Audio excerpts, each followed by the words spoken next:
At yesterday's special European Council in Brussels, I reached a deal with the leaders of the other 27 EU member states on a withdrawal agreement that will ensure our smooth and orderly departure on the 29th of March next year. We can back this deal, deliver on the vote of the referendum, and move on to building a brighter future of opportunity and prosperity for all our people. Or this House can choose to reject this deal and go back to square one. Because no one knows what would happen if this deal doesn't pass. It would open the door to more division and more uncertainty, with all the risks that will entail. All right, joining me here at the big table is John Worth. He's one of the most watched Brexit bloggers and analysts here on the continent. John, it's good to see you again. When I listen to the British Prime Minister there, I get the impression that it's either her Brexit plan or the end of Empire 2.0. I mean, it's like an apocalypse. But it's in her interest to present it as such apocalyptic terms. She wants to up the pressure on her Conservative members of Parliament to get them to back her deal. She wants to talk tough. But do they believe her? I mean, not today. It didn't sound like they were believing her today. The parliamentary arithmetic is very strongly against Theresa May managing to get this deal through on the 11th of December. So she's going to have to cajole them, bully them, pressure them, and try and hope that somehow or other she can cobble together a majority. But the arithmetic looks very bad for Theresa May just now. Labour opposition leader Jeremy Corbin today asked simply, why can't there be a plan B? Take a listen. Mr. Speaker, ploughing on is not stoic. It's an act of national self-harm.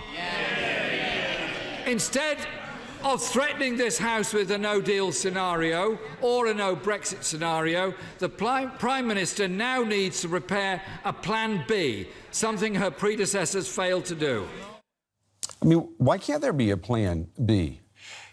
The timetable for Brexit is now very, very tight. Theresa May has used up almost all of the 2 years foreseen for Brexit, and we're now just 16 weeks ahead of Brexit, and we finally got a plan. Jeremy Corbyn knew that, 18 months ago, that the clock was ticking, right? Yeah, but he has no plan B either, which is the whole contradiction here. So essentially, there were a series of different Brexits which were essentially available to the UK, but ultimately Theresa May has piloted towards this variant.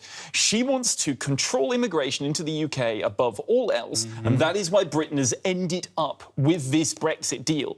Now, it's a bit contradictory from Jeremy Corbyn to say we need a plan B, because he doesn't have that plan B either.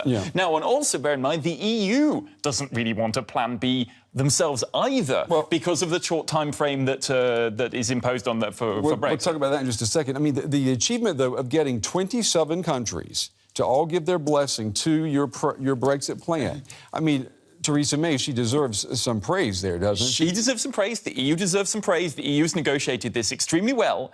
But bear in mind that that is very much this plan which is on the table bears all of the hallmarks of a plan made for and negotiated for Theresa May. The problem is the pragmatists in her Conservative Party don't like it. The Brexit hardliners in her party don't like it. The Northern Irish DUP don't like it. So it's attacked from all sides. Everybody hates it, then it has to be the plan. Maybe there's something to it. Well, the German Chancellor, she likes it somewhat. Take a listen to what she had to say yesterday.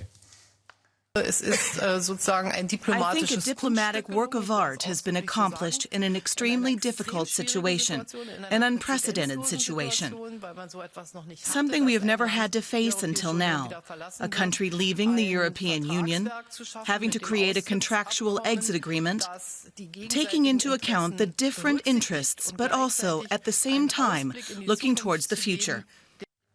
I mean, a diplomatic work of art. I mean, from Angela Merkel, that's about as high as it gets. But there's just one thing that I'm thinking, though. The UK, it may be not getting everything it wants, but isn't the EU getting everything? The EU is getting pretty much everything they want. Of course, Merkel would say this is brilliant.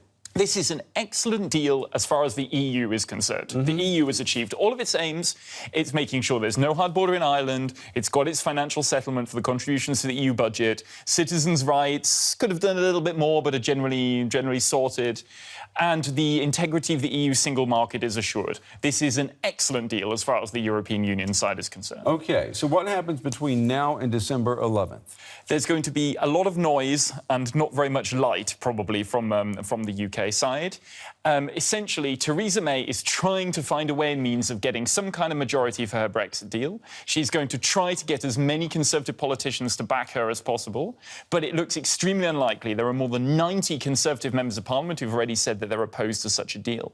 So the ultimate thing is going to be basically that deal, everyone is counting on the deal being voted down on 11th of December. So that means we're closer to the hard Brexit. A no-deal Brexit, even a Brexit without any deal. Now, the opposition Labour Party, they've said, hold on a minute, that's not necessary. You could extend the negotiation period, something which Brussels also doesn't want. So essentially, Britain is in a period of kind of the calm before the storm just now. On 11th of December, or shortly afterwards, all kinds of hell will break loose. Theresa May could be ousted. There could be calls for a second referendum to rerun that referendum about Britain's EU membership. So it's calm just now, but 2 weeks from now, there's going to be a major crisis on our hands. I'm sure we'll be talking right here on this show just before that hell breaks out that you predicted there. John Worth, as always, good to have you on the show. Thanks for your insights. Thank you.